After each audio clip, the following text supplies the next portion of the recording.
बिल्कुल सही सुना आपने। थंबनेल पे मैंने लिखा हुआ है कि 12 सर्टिफिकेट बनवाइए और कम कट ऑफ का फ़ायदा उठाइए। ये बिल्कुल सही बात है।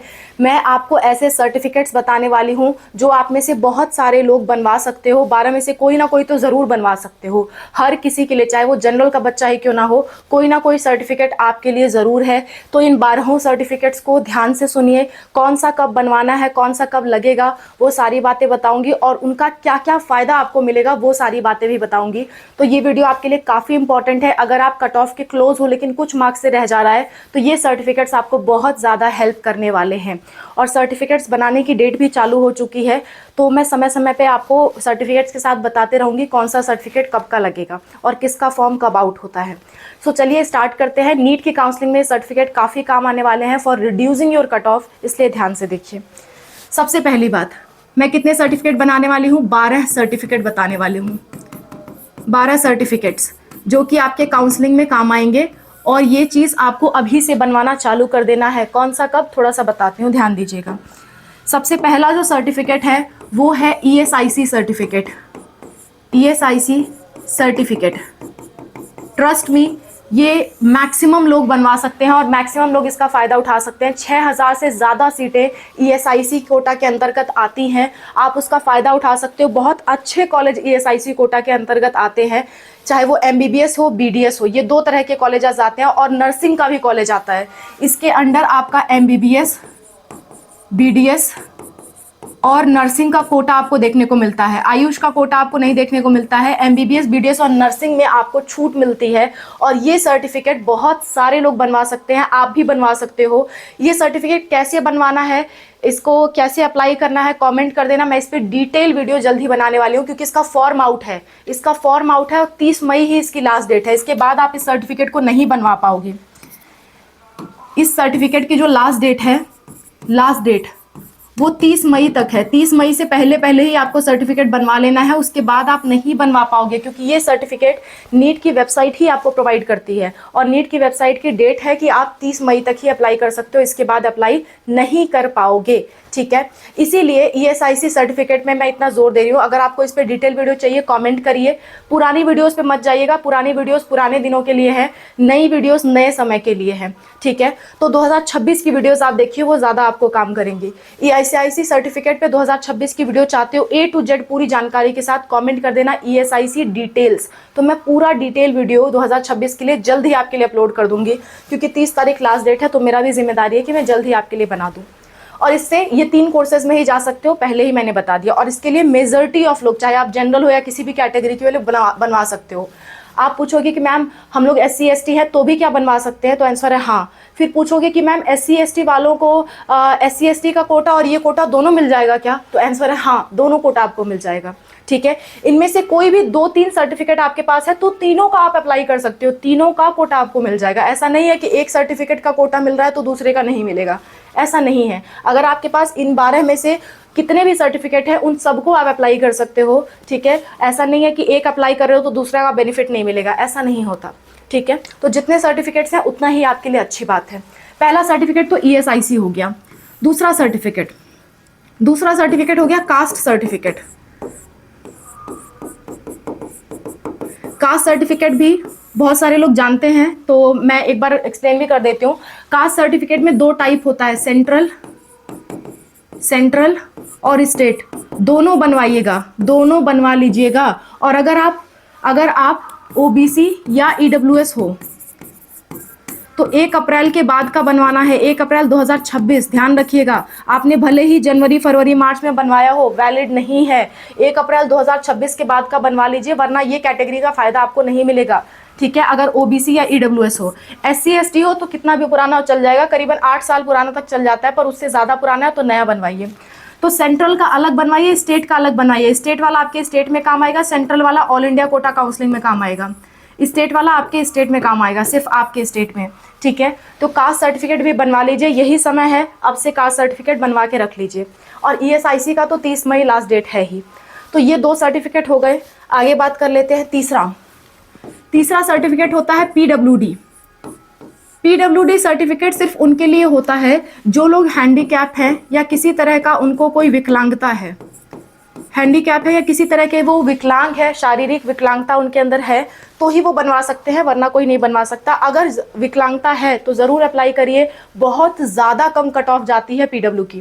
पीडब्ल्यूडी किसी भी कैटेगरी को हो, क्यों ना जनरल ही हो, 200 नंबर कम कट ऑफ जाती है। जनरल की अगर 600 कट ऑफ जा रही है तो इन लोगों की 400 कट ऑफ जाएगी, भले ही ये जनरल कैटेगरी से हो, ठीक है। और अगर एससी कैटेगरी से हो या ओबीसी से हो तो और ज़्यादा कम जाती है। बात समझ में आ रही है? यानी कि एससी, एसटी और ओबीसी कैटेगरी आप पीडब्ल्यूडी के साथ लगा सकते हो, समझ रहे हो? तो ये अगर कोई बच्चा हैंडीकैप है आपके घर में, भगवान ना करे हो, लेकिन अगर है तो ज़रूर इसका फ़ायदा उठाइए। चौथा जो सर्टिफिकेट है वो है आपका स्पोर्ट्स कोटा सर्टिफिकेट। अगर आपका कोई नेशनल लेवल या स्टेट लेवल का स्पोर्ट कोटा सर्टिफिकेट है तो कुछ कॉलेजेस में ये अप्लाई होता है, हर जगह नहीं होता, only in some college apply होता है। लेकिन अगर है तो क्यों ना आप बनवा लें, कुछ कॉलेजेस के लिए ये अप्लाई होता है, ठीक है। दूसरी बात, एनसीसी कोटा किसी के पास है, एनसीसी का सर्टिफिकेट किसी के पास है तो एनसीसी कोटा उसका अप्लाई होगा। और ये भी सम कॉलेजेस के लिए है, सारे कॉलेजेस में, सारे इंडिया में अप्लाई नहीं होता, कुछ कॉलेजेस कुछ स्टेट्स में अप्लाई होता है, ठीक है। इसके बाद होता है आपका माइनॉरिटी सर्टिफिकेट। माइनॉरिटी मतलब हिंदू के अलावा आप किसी भी धर्म से अगर हो तो आप माइनॉरिटी सर्टिफिकेट बनवा सकते हो, आपको बहुत ज़्यादा छूट मिलती है। जैसे कि साउथ के ज़्यादातर कॉलेज में क्रिश्चियन माइनॉरिटी की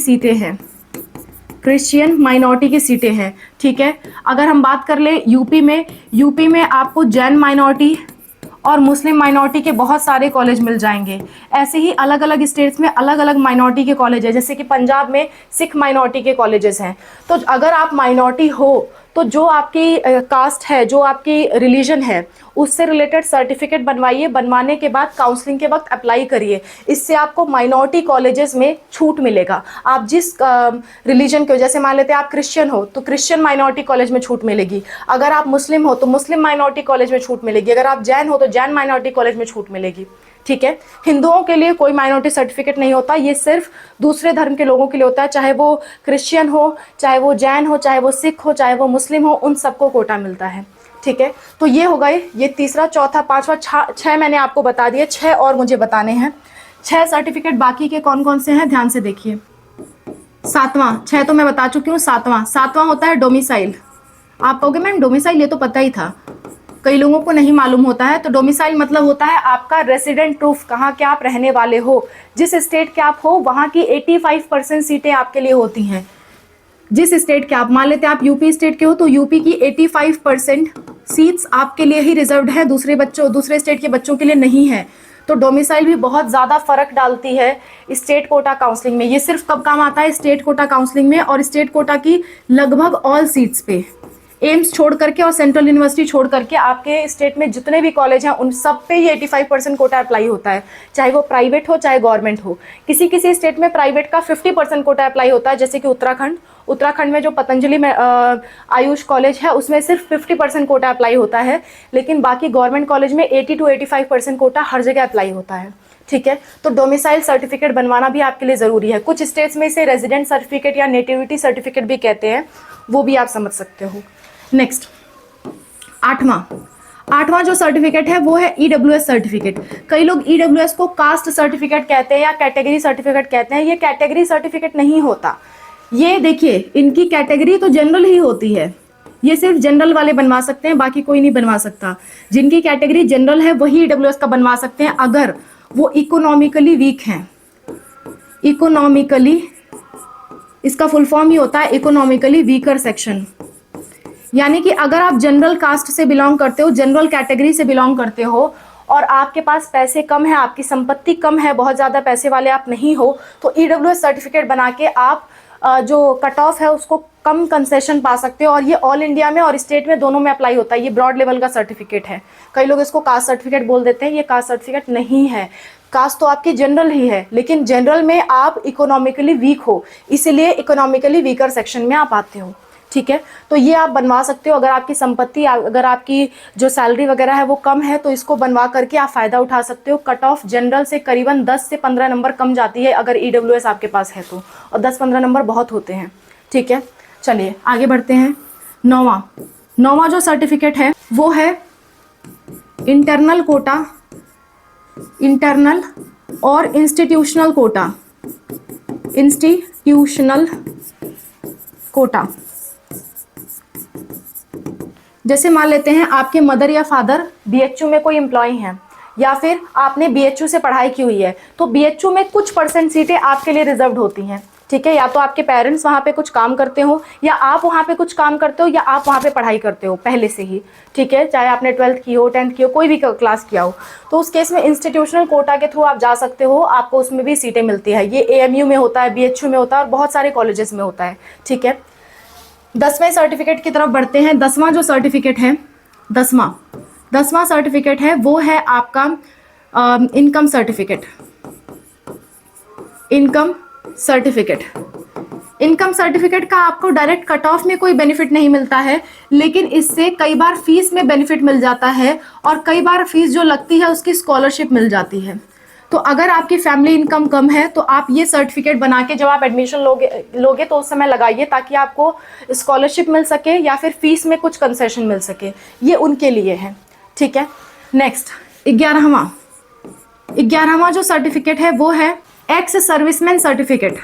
एक्स सर्विसमैन यानी कि जो भी नौकरी करते थे, गवर्नमेंट नौकरी करते थे, लेकिन वो रिटायर हो चुके हैं, जिनके ये स्टूडेंट्स पे अप्लाई होता है जो रिटायर हो चुके हैं या जिनके पेरेंट्स रिटायर हो चुके हैं। पेरेंट्स डिफेंस में होने चाहिए तभी रिटायरी वाला सर्टिफिकेट लगेगा, वरना आप गवर्नमेंट सर्विस किसी में हो तो आप खुद रिटायर हो चुके हो, स्टूडेंट ही रिटायर हो चुका है और फिर भी नीट का फॉर्म भर के अप्लाई किया है, तो वो सर्टिफिकेट लगाने पे भी आपको इंडिया के बहुत सारे कॉलेजेस में कंसेशन मिलता है कट ऑफ में, ठीक है। 12वां और आखिरी सर्टिफिकेट जो कि बहुत फेमस सर्टिफिकेट है, डिफेंस कोटा। डिफेंस कोटा, अगर आपके पेरेंट्स मिलिट्री में हैं तो आपको एमबीबीएस और बीडीएस में डिफेंस सर्विसेज से रिलेटेड कोटा मिलता है। आयुष में या नर्सिंग में नहीं मिलता है, एमबीबीएस बीडीएस में मिलता है। और एमबीबीएस बीडीएस में, और हो सकता है नर्सिंग में भी मिल जाए, जैसे कि एलएचएमएस लेडी हार्डिंग जो मेडिकल कॉलेज है उसमें आपको बीएससी नर्सिंग में भी डिफेंस कोटा मिल सकता है, लेकिन वो बहुत रेयर होता है, कभी मिलता है कभी नहीं मिलता। पर एमबीबीएस बीडीएस में हमेशा मिलता है, बहुत सारी सीटें इसमें रिजर्व होती हैं, और हो सकता है आपके मार्क्स बहुत अच्छे हो तो भी आपको मिल जाए और बेहतर कॉलेज मिल जाए। मान लेते हैं किसी के मार्क्स 630 हैं, उसको कॉलेज मिला लेकिन वो उससे बेहतर कॉलेज की तलाश में है, मान लेते हैं एएफएमसी पुणे की तलाश में है वो, और डिफेंस कोटा उसके पास है तो वो चला जाएगा, ठीक है। मान लेते हैं किसी बच्चे के 600 मार्क्स है और उसको लेडी हार्डिन मेडिकल कॉलेज नहीं मिल पाया, लेकिन वो चाहती थी कि लेडी हार्डिन मुझे मिल गया होता काश, तो वो डिफेंस कोटा के थ्रू वो काश उनका पूरा हो जाएगा। या फिर उनको कॉलेज ही नहीं मिल रहा है तो डिफेंस कोटा के थ्रू कॉलेज मिल जाएगा, अगर डिफेंस कोटा है तो। हाँ, मार्क्स बहुत ज़्यादा कम है तो कोई फ़र्क नहीं पड़ेगा, मार्क्स कट ऑफ से थोड़े कम है तभी ये सारे सर्टिफिकेट आपकी हेल्प करते हैं। Okay, so that's all about the video. 12 certificate मैंने आपको बता दिए, इनमें से कोई भी सर्टिफिकेट आप बनवा लेते हो तो आपका काफ़ी फ़ायदा रहता है, कट ऑफ में आपको काफ़ी कंसेशन देखने को मिलता है। एक एक नंबर इंपॉर्टेंट होता है काउंसलिंग में, क्योंकि एक एक नंबर पे कई बार हज़ार तक रैंक होती हैं।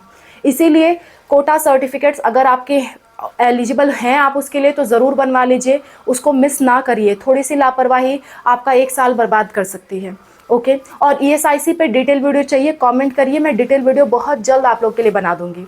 और अगर आपको हमसे कॉल पे बात करना है, कोई डाउट है, या फिर आपको हमसे कल को काउंसलिंग कराने की ज़रूरत पड़ती है, या कोई भी XYZ आपको हेल्प की ज़रूरत पड़ती है, तो ये हमारा फ़ोन नंबर है 6393798060। ये हमारा व्हाट्सअप नंबर है, इस पर आप व्हाट्सअप पे मैसेज करिए, हम आपको QR कोड भेजेंगे। अगर कोई डाउट है या काउंसलिंग का सजेशन लेना है तो 200 पेमेंट करके आप हमसे कंप्लीट बात कर सकते हो। हम एक जेन्युइन सजेशन आपको देंगे कि क्या करना चाहिए क्या नहीं करना चाहिए। अगर आप हमसे काउंसलिंग कराना चाहते हो तो बताइए कि कौन सी काउंसलिंग आपको करानी है, गवर्नमेंट की, प्राइवेट की, किस स्टेट की, या AIQ की, या डीम्ड की, कितने आपके मार्क्स हैं, तो उस अकॉर्डिंग हम आपके चार्जेस बता के काउंसलिंग कर देते हैं।